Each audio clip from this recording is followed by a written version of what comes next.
क्रूस का चिन्ह पिता पुत्र पवित्र आत्मा के नाम पर आमीन। पहला पाठ कुरिन्थियों के नाम पहला पत्र अध्याय 1 पद संख्या 17 से 25 तक। पाठ का मूल वाक्य। क्योंकि मसीह ने मुझे बपतिस्मा देने नहीं बल्कि सुसमाचार का प्रचार करने भेजा। मैंने इस कार्यों के लिए अलंकृत भाषा का व्यवहार नहीं किया, जिससे मसीह के क्रूस के संदेश का प्रभाव फीका ना पड़े। जो विनाश के मार्ग पर चलते हैं वे क्रूस की शिक्षा को मूर्खता समझते हैं, किंतु हम लोगों के लिए जो मुक्ति का मार्ग पर चलते हैं वो ईश्वर का सामर्थ्य है। क्योंकि लिखा है, मैं ज्ञानी का ज्ञान नष्ट करूँगा और समझदारों की चतुराई व्यर्थ कर दूंगा। हम इस ज्ञानी शास्त्री और इस संसार के दार्शनिक कहाँ है? क्या ईश्वर ने इस संसार के ज्ञान को मूर्खता पूर्ण नहीं प्रमाणित किया है? ईश्वर की प्राज्ञा का विधान ऐसा था कि संसार अपने ज्ञान द्वारा ईश्वर को नहीं पहचान सका। इसलिए ईश्वर ने सुसमाचार की मूर्खता द्वारा विश्वसनीयों को बनाना चाहा। यहूदी चमत्कार मांगते और यूनानी ज्ञान चाहते थे, किंतु हम क्रूस पर आरोपित मसीह का प्रचार करते हैं।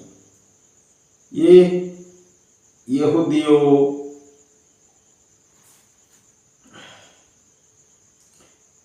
के विश्वास में बाधा है और गैर यहूदियों के लिए मूर्खता, किंतु मसीह चुने हुए लोगों के लिए, चाहे वो यहूदी हो या यूनानी, ईश्वर का सामर्थ और ईश्वर की प्राज्ञा है।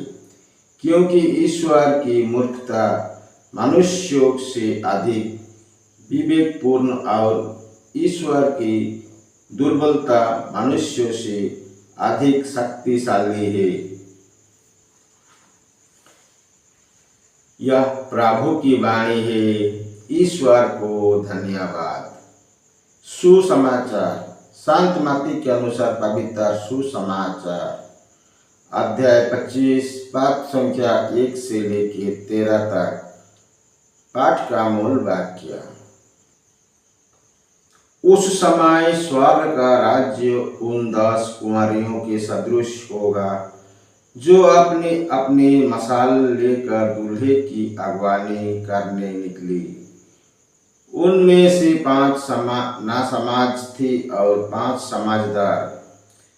नासमझ अपने मशाल के साथ तेल नहीं लाई, समझदार अपने मशाल के साथ साथ कुपियों में तेल भी लाई।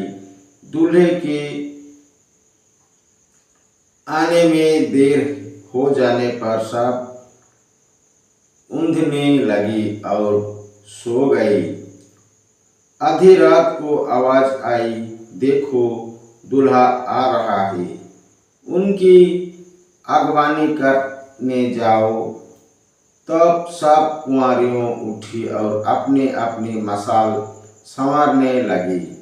नासमझ कुंवारियों ने समझदारों से कहा, अपने तेल में से थोड़े हमें भी दे दो, क्योंकि हमारा मशाल बुझ रही है।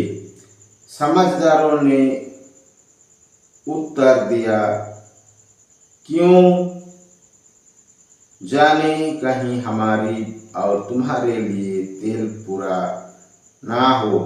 अच्छा हो तुम लोग दुकान जाकर अपने लिए खरीद लो। वे तेल खरीदने गई ही थी कि दूल्हा आ पहुंचा जो तैयार थी। पर बोली, प्रभु प्रभु हमारे लिए द्वार खोल दीजिए। इस पर उसने उत्तर दिया, मैं तुमसे ये कहता हूँ, मैं तुम्हें नहीं जानता। इसीलिए जागते रहो, क्योंकि तुम ना तो वो दिन जानते हो और ना वो घड़ी। यह प्रभु का पवित्र सुसमाचार है। ख्रिस्त की जय। पिता पुत्र पवित्र आत्मा की बड़ाई होई। जय स्वर्ग में थी आभी और अनंत काल तक सदा रहेगी। आमीन। यीशु मरिया जोसेफ, यीशु मरिया जोसेफ, यीशु के पवित्र दिल तेरा राज्य आवे। पिता पुत्र पवित्र आत्मा के नाम पर आमीन। जय यीशु। उसके साथ विवाह भवन में प्रवेश किया और द्वार बंद हो गया। बाद में शेष कुंवारियों भी जा